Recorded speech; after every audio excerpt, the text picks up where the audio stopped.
Philippe, quand vous écoutez cet agriculteur, est-ce que vous vous dites qu'il existe une justice à deux vitesses? À plusieurs vitesses, même à 3, 4. Parce que, en fait, je pense à cette famille du Gers, qui a donc perdu son enfant. C'est une famille modeste. Et moi, je soupçonne la justice d'être différente dans son comportement et même dans sa sémantique avec les gens de peu, ce que la gauche appelle les populistes, et les gens qui ont un langage qui permet de communiquer avec les juges et les procureurs, et qui ont des relations pour ça. C'est ça qui se passe. Vous savez, moi je suis un rural profond, donc je connais la vie. Je sais comment ça se passe dans les palais de justice. Maintenant, je vais répondre à votre question. Évidemment, ce paysan du Gers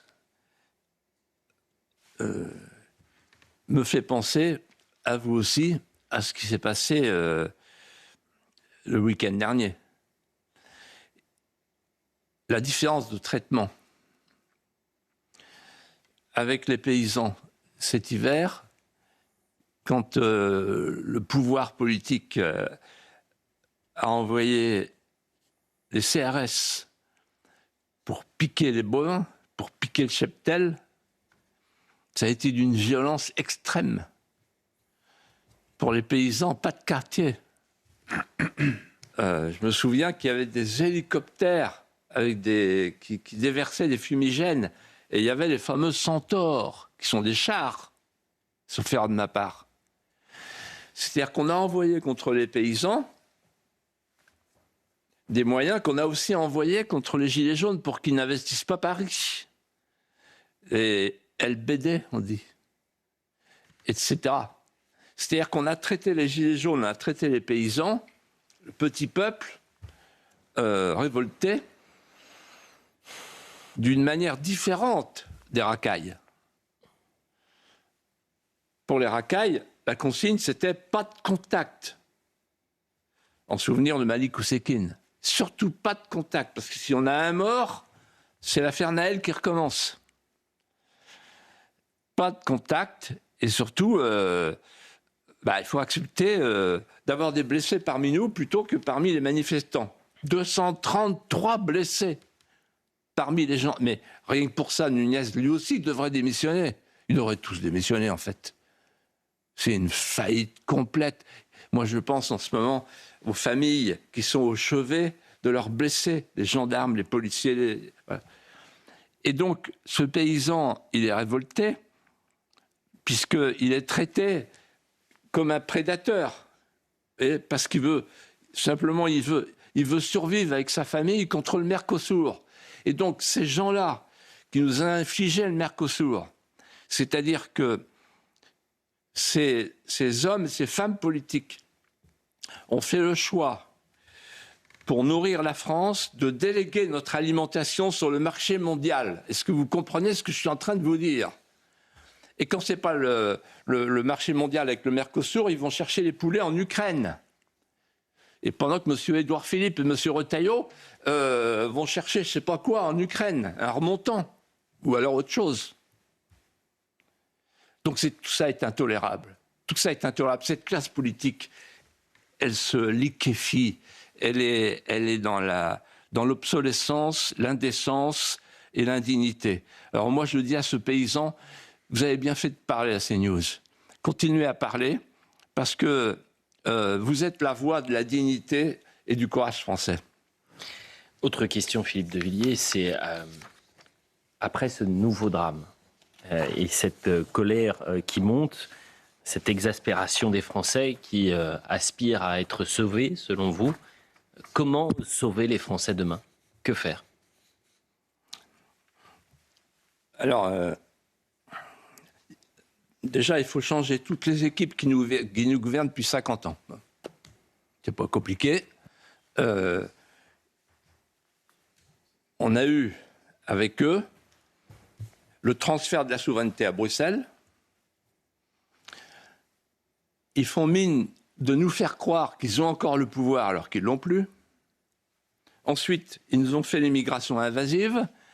Et ils nous ont fait l'insécurité en disant « Ah, mais ça n'est qu'un sentiment », souvenez-vous de Dupond-Moretti, sur Europe 1, un matin. Il dit « Ah, mais je ne confonds pas l'insécurité et le sentiment d'insécurité. Le sentiment d'insécurité. Il y a un coup de couteau toutes les 20 minutes. »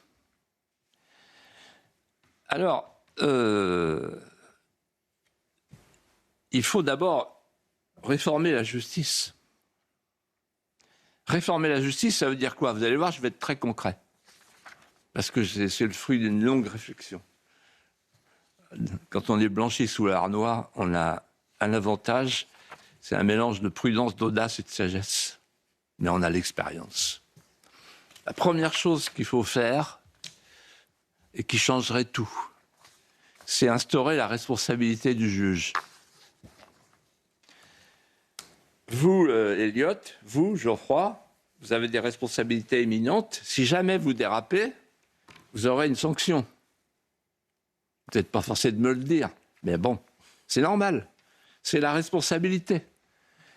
Et quand vous entrez dans ce studio, comme moi, il y a la charge qui pèse pour faire une bonne émission, pour être le plus vrai possible, le plus tranchant possible. Sinon, c'est la sanction. Les gens partent ailleurs. Et on pourrait prendre bien d'autres exemples. Le juge, lui, il a l'impunité. Vous comprenez ça? C'est-à-dire que dans quelques cas, mais vraiment très, très particuliers, il y a le Conseil supérieur de la magistrature, présidé par le président de la République, qui inflige des sanctions, mais ça n'existe pas. Donc là, par exemple, les magistrats qui ont fauté, dans le Gers, à Auch, il ne va rien se passer pour eux. Quand il y a eu l'affaire de Bruyère en Artois, vous vous souvenez pas, vous étiez trop jeune, avec le juge Pascal, il ne s'est rien passé. L'affaire d'Outreau, il ne s'est rien passé. Les juges, ils ont une immunité, c'est les seuls dans la société, une immunité totale. C'est l'impunité parfaite. Un maire qui a un panneau de basket qui tombe, il peut aller en prison. En tout cas, il est mis en examen. Et il dit à sa femme le soir en rentrant, il m'arrive une tuile terrible, le panneau de basket est tombé et le procureur m'a appelé. Je suis convoqué demain. Un policier, souvenez-vous, et en cet instant je pense à lui, le policier dans l'affaire Naël, il va passer en cour d'assises là prochainement. Lui, il est considéré comme responsable. Il n'y a pas de cadeau pour lui, aucun cadeau. Voilà. Et vous prenez dans le privé une malfaçon pour un maçon, pour un architecte, c'est la sanction immédiate. C'est pour ça que tout le monde s'assure d'ailleurs. Voilà. Le seul endroit où il n'y a pas de responsabilité, c'est les juges. Donc en réalité, voilà, ça permet certaines approximations. Parce que si vous n'êtes pas jugé, sauf par le juge qui finit par juger les juges, mais dans l'au-delà, alors vous pouvez être approximatif, lent dans vos procédures, laxiste dans vos jugements, il n'y a pas de sanction. Donc ça, c'est la première chose, la responsabilité pénale des juges. Quand il y a une erreur manifeste, comme disent les juristes, eh bien le juge, il est sanctionné. Et il peut être éconduit, il peut être mis à pied. Voilà, c'est comme ça. C'est dans tous les métiers comme ça. Deuxièmement, plus important, la doctrine pénale.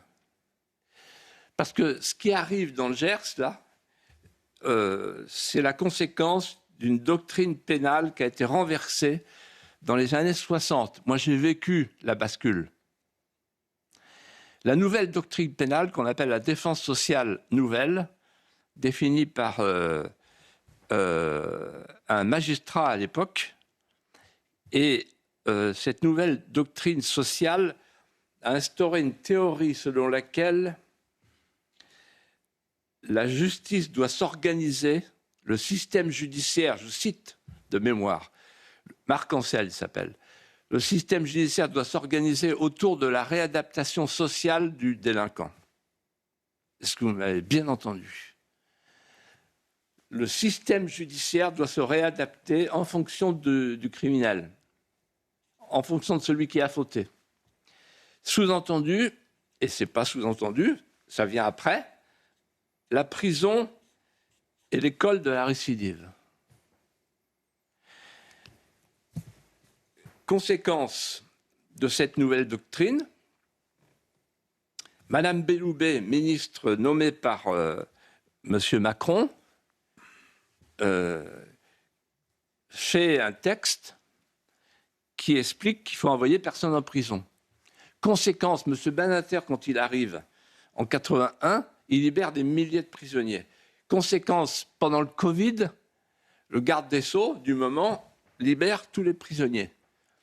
C'est-à-dire la conséquence de cette doctrine sociale nouvelle qui met le délinquant à la place de la victime au centre de la justice, c'est tout simplement que la victime est secondaire. On est dans l'inversion accusatoire.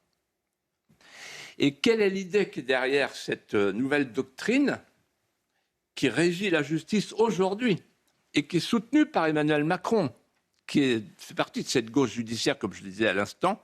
La conséquence, c'est que, en fait, c'est la société qui est coupable. Voilà.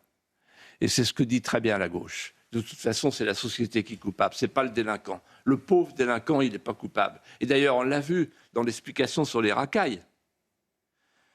La gauche a expliqué « Ah, mais c'est parce qu'ils sont pauvres, ah, c'est parce que la société n'est pas venue à leur secours ». C'est toujours les explications sociologiques, jamais les explications idéologiques ou ethnoculturelles. Troisièmement, la syndicalisation de la magistrature. Il faut y mettre fin. Vous ne vous souvenez pas, vous, mais les téléspectateurs qui nous regardent et les auditeurs qui nous écoutent sur Europe 1 doivent savoir ce qu'est la harangue de Baudot. Retenez ce nom. La harangue de Baudot, c'est un syndicaliste de la magistrature en 1968 qui dit il faut maintenant, désormais, inverser le cours de la justice. Il faut que la femme soit choisie contre le mari. Il faut que l'enfant soit choisi contre ses parents. Il faut que l'ouvrier soit choisi contre ses patrons. C'est la jurisprudence Bruyère en Artois, vous savez, de ce notaire qui a été injustement arrêté. La harangue de Baudot, c'est une inversion complète de la justice. Et au nom de cette harangue de Baudot, le syndicat de la magistrature développe une idéologie qui est une idéologie de l'inversion. Je parle de tout ça avec, évidemment, le cœur blessé de quelqu'un qui un jour a découvert que son nom figurait sur le mur des cons. Ça vous fait une drôle d'impression. J'étais à côté du général Schmitt, ce qui est tout à fait honorable. Le général Schmitt qui a eu sa fille assassinée dans le métro, qui s'appelait Anne-Lorraine, je crois. Donc j'étais à côté. Et donc il y avait une série de personnalités, mur des cons, à tuer, dans le couloir d'entrée du syndicat de la magistrature. Donc, et là, je vais vous raconter quelque chose. J'ai eu une confidence d'un magistrat qui m'a appelé hier et qui m'a dit ah ben, il y a 3 chambres de comparution immédiate à Paris, dont une qui a été rajoutée au dernier moment. Et avant, il y avait un juge qui présidait tout ça, qui s'appelait Tony Curtis, et qui était considéré par le syndicat des magistratures comme trop dur, parce que de temps en temps, il l'envoyait en prison, en comparution immédiate. Ils l'ont largué, et ce magistrat m'a dit, je vous assure que 2 chambres sur 3 étaient composées exclusivement de membres du syndicat de la magistrature. Le syndicat de la magistrature est entré dans l'État, pour démolir la loi, pour démolir le bien commun. Et donc, la syndicalisation, c'est pas possible. C'est comme l'armée. Quand on rentre dans l'armée, on ne se syndique pas. Quand on est magistrat, on juge au nom de la société, au nom du peuple français, et pas au nom de convictions idéologiques. On laisse ces convictions idéologiques au vestiaire quand on prend la toge et l'hermine. Et enfin, je termine par quelque chose d'essentiel dont jamais personne ne parle, sauf l'Institut pour la justice, avec le remarquable Pierre-Marie Sèvres, qui est un homme exceptionnel, et exceptionnel de bon sens. qui a parlé de désastre judiciaire à propos du drame concernant Alors l'IA. là, je ne crois pas trahir sa pensée en disant que l'Institut pour la justice a posé le problème de la composition de la magistrature. Pourquoi ? Parce que, en fait, les jeunes magistrats qui sortent de l'École nationale de la magistrature, il y a aussi Jean-Paul Garot qui m'avait raconté ça, parce qu'il a été à un moment donné en responsabilité là-bas. Tous ces jeunes, ils rentrent à 22 ans et ils sortent à 25 ans. Et à 25 ans, ils sont substituts du procureur à Auch. Vous voyez ? Ils n'ont jamais rien fait d'autre. Donc, ils font des études, ils passent le concours, ils sortent de l'ENM et ils deviennent substituts du procureur à Auch. Bon. Alors, la solution, c'est simple, c'est le panachage. La solution, puisqu'on dit souvent il faudrait un lien plus fort entre police et justice, la solution, c'est de faire rentrer des policiers et des gendarmes dans la justice. Et donc, par le tour extérieur, ce qui est à la disposition du ministre. C'est-à-dire, en fait, permettre à des anciens gendarmes, à des anciens commissaires de police, de devenir magistrats. Et permettre à des magistrats de faire l'inverse. À ce moment-là, vous aurez une compréhension plus intime entre les forces de sécurité et la magistrature.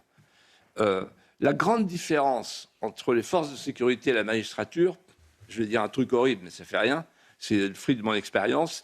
Quand vous rencontrez un gendarme ou un policier, il est dans la vie. Il est dans la vie de tous les jours. Il parle à la population. Il est dans la population. Il est de la population. Le magistrat, lui, il est à l'abri de sa toge et il médite la phrase de Richelieu qui disait « Laissez les juges dormir. Tant qu'ils dorment, ils ne se révoltent pas et ils ne sont pas tentés de prendre le pouvoir. » Mitterrand a eu un mot juste. C'est rare que je lui rende hommage. Mais il a dit « Les juges ont eu la peau de l'Ancien Régime, ils auront la peau du Nouveau. » Voilà, le régime est en train de mourir. Une dernière question, Philippe de Villiers, parce que vous avez eu une formule qui m'a marqué. Je reçois de nombreux messages, notamment par exemple un maire qui m'envoie entendre M. de Villiers, c'est redonner du sens au mot valeur et au sentiment d'être français et fier de l'être.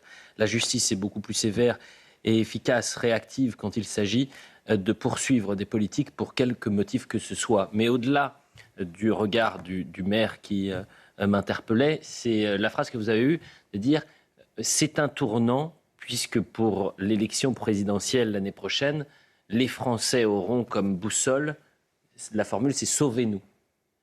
Pourquoi ce drame-là plus que les autres qui pourtant mettaient en avant des failles béantes administratives, migratoires, sécuritaires, que sais-je, et tant de noms, malheureusement, tant d'enfants qui aujourd'hui ne sont plus de ce monde. Pourquoi cette fois-ci ça doit être un tournant selon vous ?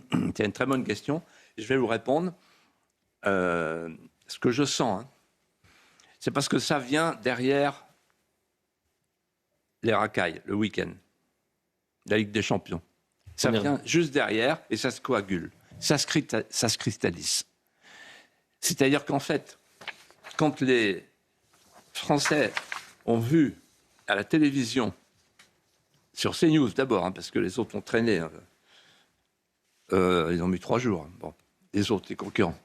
Mais sur CNews, ils ont vu les images de la rue qui brûle, des gens qui s'enferment chez eux, ils se disent « Mais qu'est-ce qui est en train de devenir notre pays ?» Avec des journalistes qui nous expliquent « Ah, mais ça n'a rien à voir avec l'immigration ou avec l'insoumission. » Bon. Donc c'est la panique. Pourquoi ? Parce que les gens sentent qu'on va franchir un cran après. Et quel est le cran d'après ? Je souhaite qu'on en parle. On va en parler dans cette émission, il nous reste quelques minutes. Et donc en fait...